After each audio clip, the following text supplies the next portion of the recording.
Isang malaking pasabog sa mundo ng boxing matapos umanong ipagpaliban ni Turki Al-Sheikh ang planong match-up sa Saudi Arabia sa pagitan nila Junto Nakatani at Janrel Casimero.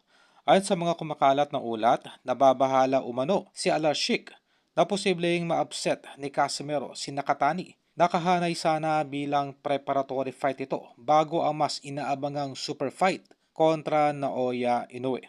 Kung sakaling matalo nga naman itong sinakatani ng ating kababayan ay maaring tuluyang maglaho ang parambula ang engrandeng plano para sana sa isang mega event na matagal nang binubuo sa Middle East. O ay ang mega fight sa pagitan ng dalawang Japanese superstar na si Nakatani at itong si Inoue. At dahil dito, nabuti umano ng kampo ni Al-Sheikh na wag nang isugal ang momentum ni Nakatani. Sa halip, itulak na lamang si Casimero na magpakitang gilas sa bansang Japan kung saan harapin niya ang Mexican knockout artist na si Luis Neri ngayong Abril. Ang naturang laban ay inaasahang magiging bakbakan ng dalawang kilalang power puncher. Bagay na tiyak magpapasaya sa mga Japanese boxing fans na sabik sa aksyon. Samantala, tuluyan ng umanong inaayos ni Al-Sheikh ang mas pinapangarap na mega fight sa Saudi Arabia sa pagitan nila Naoya Inoue at Junto Nakatani. Layunin nitong pagsabungin ang dalawang elite Japanese champions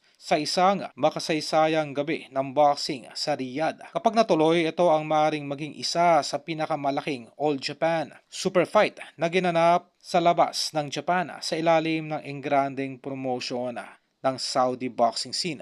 Ganun pa man, mula sa ating nakuhang impormasyon ay tinutulak din ng Ohashi at ng Tekken Promotion na sa kanilang bansa na lamang ganapin ang naturang laban ni Naoya Inoue kontra Nakatani. Kumaga ay 50-50 pa kung sa Japan or sa Saudi Arabia gaganapin ang naturang super fight ng dalawang Japanese superstars.